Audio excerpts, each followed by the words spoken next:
जय गुरुदेव, जय गायत्री माता। सूर्य पर संयम करने से होता है समस्त लोगों का ज्ञान। आगे प्रणव पंड्या जी लिखते हैं कि अंतर यात्रा विज्ञान के प्रयोग रहस्यमय है और रहस्य को उजागर अनावृत करते हैं।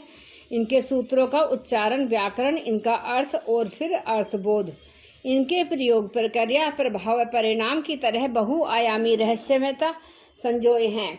जो इनमें निमग्न होने का प्रयास करते हैं उनकी जी हाँ मन, बुद्धि एवं प्रज्ञा क्रमिक रूप से पवित्र व प्रकाशित होती है। इन्हें इतना समझा जाए उतना ही और समझना बाकी रह जाता है। जितना अनुभव किया जाए उतनी ही अनुभूतियां शेष बनी रहती हैं। ऐसा ही है विलक्षण अंतरयात्रा विज्ञान। इसके सूत्र व प्रयोग, इनसे जीवन, चेतना व प्रकृति के सत्यों का परत दर परत ज्ञान होता है। इस ज्ञान के साथ जीवन में प्रकाशित होती है रहस्यमय शक्तियाँ व विभूतियाँ। सब कुछ निर्भर करता है योग साधक के निष्कपट साधना पर, जिसका साक्षी वह स्वयं होता है। साथ ही इसके साक्षी बनते हैं स्वयं प्रकृति व परमेश्वर। जिन्हें इसका अनुभव है वे सभी जानते हैं कि निष्कपट व समर्पित साधक के लिए प्रकृति स्वयं पथ बन जाती है और वह उसे परमेश्वर तक पहुंचा देती है। रहस्यमयता कहीं भी हो, किसी भी तरह की हो, प्रकाशित प्रज्ञा से सब कुछ अनावृत उद्घाटित हो जाता है। वह प्रकाशित प्रज्ञा ही योग साधक की ज्योतिषमय मति प्रवृत्ति है। इसका प्रकाश व विकासित शुद्धि के साथ व इसके अनुरूप क्रमिक रूप से होता है। जैसे तैसे अंतरयात्रा विज्ञान के प्रयोग परिपक्व व प्रगाढ़ होते हैं, वैसे वैसे चित्त शुद्ध होता है और प्रज्ञा प्रकाशित होती है। फिर इसके प्रभाव व परिणाम में सब कुछ स्पष्ट होता जाता है। जीवन व प्रकृति के सारे रहस्य क्रमिक रूप से प्रकट, स्पष्ट, उजागर व अनावृत होने लगते हैं। इसी क्रम में महर्षि पतंजलि अपने अगले सूत्र में स्पष्ट करते हैं, सूर्य पर संयम करने से संपूर्ण और सौर ज्ञान और भुवन ज्ञान की उपलब्धि होती है। अनूठा है यह सूत्र और रहस्यमय भी। महर्षि पतंजलि ने इस सूत्र में सूर्य पर संयम करने की बात कही है, लेकिन सूर्य क्या है, इसके स्वरूप को कैसे समझे? योग सूत्र पर व्याख्या करने वाले मनुष्यों, योगियों व विद्वान साधकों ने इस पर अपने अलग अलग मत प्रकट किए हैं। इन सभी के अपने अपने तर्क हैं, इसलिए प्रस्तुत अनुभव की गहनता व संपूर्णता अप्रकट रह जाती है। युग ऋषि परम पूज्य गुरुदेव की सूर्य साधना जीवन व्यापी थी। उन्होंने सूर्य साधना के विविध आयामों पर गहन अन्वेषण, अनुसंधान किए थे। उनकी अनुभूतियां इस सूत्र के सत्य को प्रकट करने में सक्षम हैं। सामान्य बौद्धिक क्रम में इस सूत्र की तरह पूर्ण व्याख्या तो संभव है, परंतु इसका यथार्थ बोध संभव नहीं है। युग ऋषि पूज्य गुरुदेव का कहना था कि सूर्य दृश्यमान सत्य है। आकाश से प्रकाश, ऊष्मा व ऊर्जा का धरतीवासियों को नित्य अनुदान देने वाले सूर्य को हम अपनी आंखों से रोज देखते हैं, लेकिन यह सूर्य एकाकी या अकेला नहीं है। इसका अदृश्य संबंध दो सूर्यों से और भी है। इनमें से पहला है महासूर्य, जो कि इस सूर्य के प्रकाश का मूल स्रोत है। वेद की ऋचाओं के उद्गाता महर्षि इसकी स्तुति जागत की आत्मा के रूप में की है। इसके अलावा अंतर्गमन में प्रकाशित होने वाला सूर्य भी है। इस अंतस्थित सूर्य को आध्यात्मिक साधक व योगीजन अपनी आध्यात्मिक अनुभूति में देखते हैं। इस महत्वपूर्ण सूत्र के अर्थबोध के लिए इन तीनों के पार्श्विक संबंधों का ज्ञान अनिवार्य है। महासूर्य सूर्य का वह स्वरूप है जो जीवन एवं जगत का स्रोत है। इस समस्त सृष्टि के सृजन का उद्गम है, जगत की आत्मा व आधार है। यह दृश्यमान सूर्य तो बस उसका अलग अंश है। हालांकि अंश होने पर भी हमें गगन में दिखाई देने वाला सूर्य इससे सर्वथा अभिन्न है। इसलिए इसकी पहचान परमात्मा के रूप में भी की जाती है। परमात्मा का एक नाम नारायण होने के कारण आकाश में दृश्यमान सूर्य को सूर्य नारायण भी कहा जाता है। जो एकता, भिन्नता आकाश में दृश्यमान सूर्य एवं महासूर्य में है, ठीक वही एकात्मा अंतस्थ सूर्य व महासूर्य में भी है। अध्यात्म विद्या के आचार्य इसको आत्मा व परमात्मा की एकता के रूप में पहचानते हैं। उपनिषद के ऋषियों ने इसी सत्य को अयतमा आत्मा ब्रह्म कहकर निरूपित किया है। यह निरूपण प्रकारांतर से अंतस्थ सूर्य व महासूर्य की एकात्मा का उद्घोष है। इस सत्य की आध्यात्मिक अनुभूति भी है। कुछ ऐसी एकात्मा अंतस्थ सूर्य व गगन में उदय होने वाले सूर्य में भी हैं। योग की भाषा में मनुष्य एक लघु ब्रह्मांड है। सूर्य सूक्ष्म ढंग से मनुष्य एक छोटा सा ब्रह्मांड है। मनुष्य एक छोटे से अस्तित्व में सघन रूप से समाया हुआ है, जो यह संपूर्ण ब्रह्मांड है। यह और कुछ भी नहीं, मनुष्य का विस्तार ही है। यह भाषा योग की है। लघु ब्रह्मांड, संपूर्ण ब्रह्मांड, जो पिंड में वही ब्रह्मांड में जो कुछ बाहर अस्तित्व रखता है, वही ठीक वही मनुष्य के भीतर अस्तित्व रखता है। बाहर के सूर्य की भांति मनुष्य के भीतर भी सूर्य छिपा हुआ है। बाहर के चंद्रमा की ही भांति मनुष्य के भीतर भी चंद्रमा है। महर्षि पतंजलि अपने इस सूत्र में हमें अंतर जगत के व्यक्तित्व का संपूर्ण भूगोल दे देना चाहते हैं। इसलिए जब वे कहते हैं कि भुवन ज्ञान सूर्य संयमात, सूर्य पर संयम करने से संपूर्ण भुवनों का ज्ञान होता है, तो उनका संकेत बाहरी सूर्य के साथ आंतरिक सूर्य की ओर भी है। उनका मतलब अंतस्थ व बाह्य सूर्य की एकता व एकात्मकता से है। इसका एक पहलू यह भी है कि बाहरी सूर्य पर एकाग्र होने पर आंतरिक सूर्य पर एकाग्र होने की योग्यता आती है। ठीक उसी तरह आंतरिक सूर्य पर एकाग्र होने से बाहरी सूर्य एकाग्र होने की प्रतिभा विकसित होती है। जो इस सत्य को समझ जाता है, उसके सामने खगोलीय रहस्य व अस्तित्व के सूक्ष्म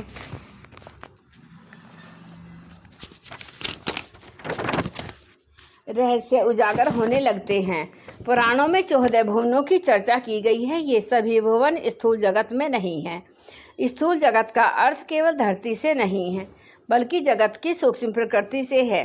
इन 14 भुवनों में से जो कुछ संबंध स्थूल प्रकृति से है और कुछ का सूक्ष्म प्रकृति से। संक्षेप में कहें तो प्रकृति के 14 आयाम 14 भुवन हैं।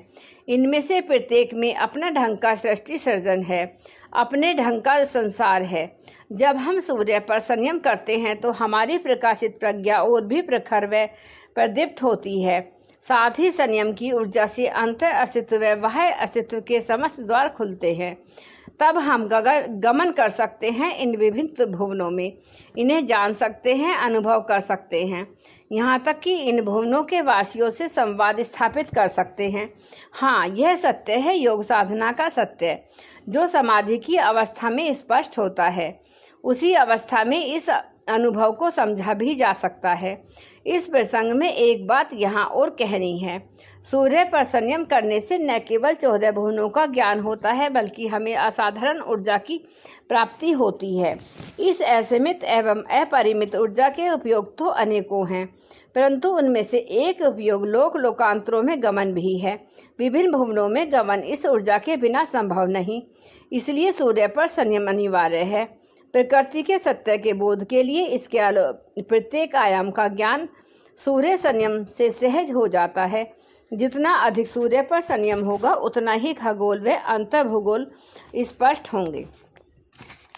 आगे पढ़ना पंडित जी ने लिखा है कि चंद्रमा पर संयम से मिलती है अमरता। अंतर यात्रा विज्ञान अस्तित्व की परतें खोलता है, फिर परिचय कराता है कि प्रत्येक परत से अंतर यात्रा की निरंतरता में उभरते अनेक आश्चर्यों के साथ यह व्यापक बोध होता है कि कहीं कोई दूसरा नहीं, जो है वह सब के ही विविध आयाम हैं, सर्वत्र सब का ही विस्तार है। यह अनंत यात्रा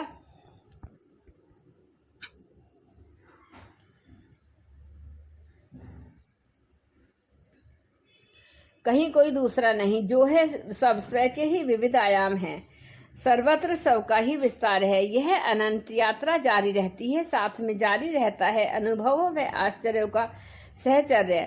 अपनी गहनता का गोपन गहराई में ये अनुभव एक दूसरे से पृथक नहीं होते।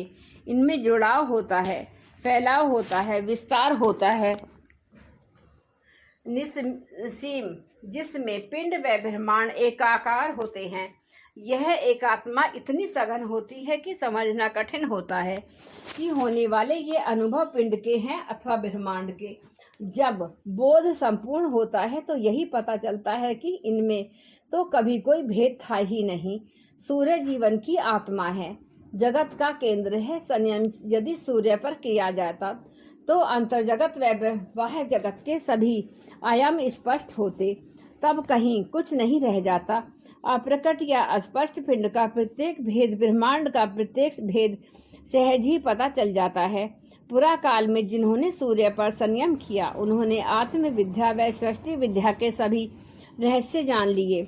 अध्यात्म वेदता इसी वजह से इन दोनों को अलग अलग मानते ही नहीं। हाँ, आत्मविद्या विहीन भौतिक दृष्टि अवश्य आत्मविद्या व सृष्टि विद्या को एकात्म नहीं देख पाती, लेकिन योग विद्या के अध्येता साधक जानते हैं कि जो आत्मवेदता है वह सहज ही सृष्टि वेदता हो जाता है, और यह सब संभव होता है सूर्य पर संयम करने से। सूर्य संयम के बाद महर्षि पतंजलि अपने अगले सूत्र में चंद्र संयम का परिणाम प्रकट करते हैं। दृश्य जगत में सूर्य व चंद्रमा दो प्रकाश के केंद्र स्रोत हैं। सूर्य दिवस को प्रकाशित करता है तो चंद्रमा रात्रि को। सूर्य जीवन को प्राण ऊर्जा से भरता है तो चंद्रमा उसे रस से पोषित करती है। जो अनुभवी हैं वे कहते हैं कि सूर्य व चंद्रमा दो नहीं हैं, एक है। इनमें आंतरिक एकता है। प्रकाश का, ऊर्जा का, प्राण का वास्तविक स्रोत या तो सूर्य ही है। चंद्रमा तो सूर्य के प्रकाश से प्रकाशित होता है। इस सत्य के साथ यह सच भी जुड़ा हुआ है कि चंद्रमा सूर्य के प्रकाश व प्राण व ऊर्जा को रूपांतरित करके उसमें अपना अमृत रस घोल करके प्रज्वलित करता है। इसलिए अध्यात्म वेदताओं ने सूर्य को आत्मा व चंद्रमा को मन कहा है। आत्मा ही मन का आधार है। आत्मा से मन अस्तित्व पाता है, प्रकाशित होता है। फिर भी आत्मा की शक्तियां मन के माध्यम से बहुआयामी, बहुरंगी संसार का सृजन करती हैं। संक्षेप में कहें तो आत्मा स्रोत है और मन सौंदर्य। ठीक यही बात सूर्य व चंद्रमा के विषय में भी कही जाती है। सूर्य स्रोत और चंद्रमा सौंदर्य। सूर्य की शक्तियों को चंद्रमा सौंदर्यपूर्ण ढंग से अभिव्यक्ति देता है। इसी वजह से कवियों ने चंद्रमा को कलाधार भी कहा है। सूर्य केंद्र, सोलर प्लेक्सस की बात योग विज्ञान में प्राय कही सुनी जाती है। सूर्य केंद्र की ही भांति शरीर में चंद्र केंद्र भी है। यह नाभि से ठीक नीचे है। नाभि से 2 इंच नीचे इसकी उपस्थिति मिलती है। जापानी लोग इसे हारा कहकर पुकारते हैं। जापानी लोगों का यह शब्द एकदम ठीक है, इसलिए तो वे आत्महत्या को हारा कीरी कहते हैं। हाँ, यह चंद्र केंद्र मृत्यु का केंद्र है। ठीक उसी तरह जैसे सूर्य केंद्र जीवन का केंद्र है, पूरा का पूरा जीवन सूर्य से आता है, ठीक वैसे ही मृत्यु का केंद्र चंद्र केंद्र से आती है। रूसी अध्यात्मवेत्ता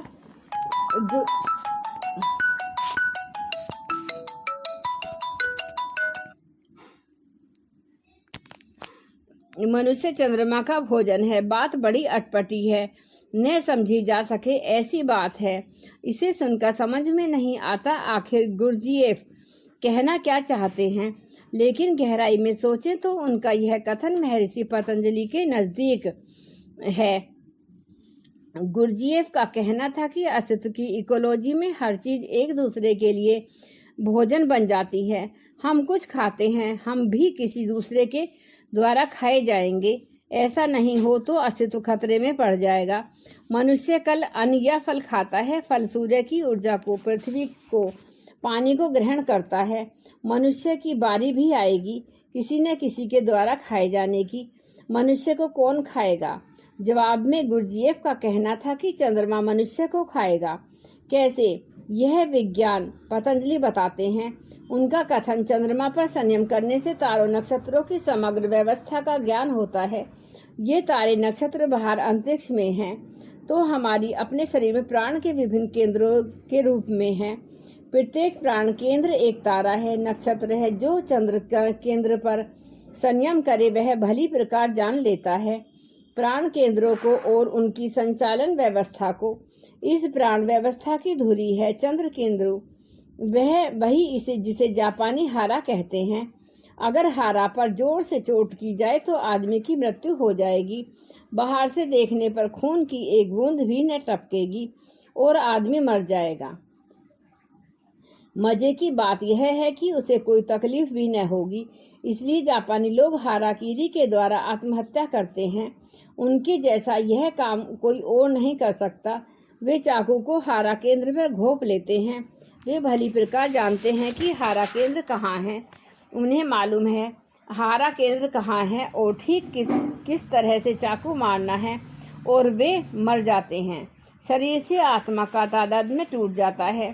ताओ का पूरा ज्ञान, योग की सारी साधनाएं इसलिए हैं कि चंद्र केंद्र क्रियाशील हो, पूर्णतः सक्रिय हो। ताओ हो या तंत्र अथवा योग बाहर की सूर्य ऊर्जा को भीतर की सूर्य ऊर्जा को चंद्र केंद्र पर लाना चाहते हैं।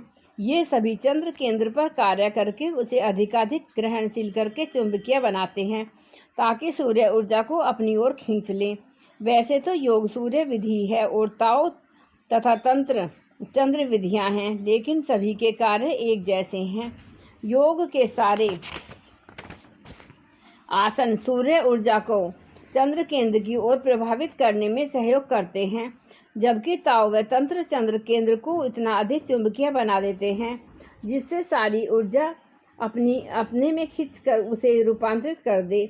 अगर व्यक्ति संयम को चंद्र केंद्र पर ले आए तो वह अपनी देह के भीतर के सभी नक्षत्रों यानी कि प्राण केंद्रों को जान सकता है। दरअसल व्यक्ति जब सूर्य केंद्र पर केंद्रित होता है तो वह इतनी उत्तेजित, इतना उत्तप्त हो जाता है कि उसे कुछ भी दिखाई नहीं पड़ता, उसे स्पष्टता उपलब्ध नहीं होती। स्पष्टता उपलब्ध करने के लिए पहले चंद्र केंद्र तक आना होता है।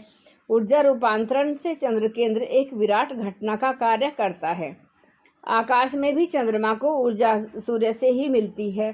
फिर चंद्रमा सूर्य की रोशनी को ही प्रतिबिंबित करता है। उसकी अपनी स्वयं की ऊर्जा या रोशनी तो होती नहीं। फिर भी चंद्रमा सूर्य की रोशनी की गुणवत्ता को पूरी तरह से बदल देता है। चंद्रमा की तरफ देखने पर शांति व शीतलता की अनुभूति होती है, जबकि सूर्य की ओर देखने से उत्तेजना छाने लगती है। इसलिए चंद्रमा पर संयम चंद्र केंद्र पर एकाग्रता ऊर्जा को रूपांतरित करती है। इसके द्वारा न केवल प्राण केंद्रों के व्यू का ज्ञान होता है, बल्कि प्राण प्रभा को परिवर्तित करता है। चंद्रमा का एक नाम सोम है, यानी कि अमृत। इसका अर्थ है साधना की चंद्र विधियाँ मरण को जीवन में परिवर्तित करती हैं, अमृत को वरदान देती हैं। अगर चंद्र पर संयम की प्रक्रिया जारी रहे तो सचमुच अमृत को उपलब्धि होती है। यह अमृत देह तक सीमित नहीं रहता, बल्कि इससे संबोधि का बुधत्व का वरदान मिलता है। बुध पूर्णिमा की रात्रि को ही संबोधि को उपलब्ध हुए थे। यह संबोधि ही सच्चा अमृत है, परम विश्रांति भी, जो चंद्र पर संयम करने का यथार्थ सफल है। जय गुरुदेव, जय गायत्री माता।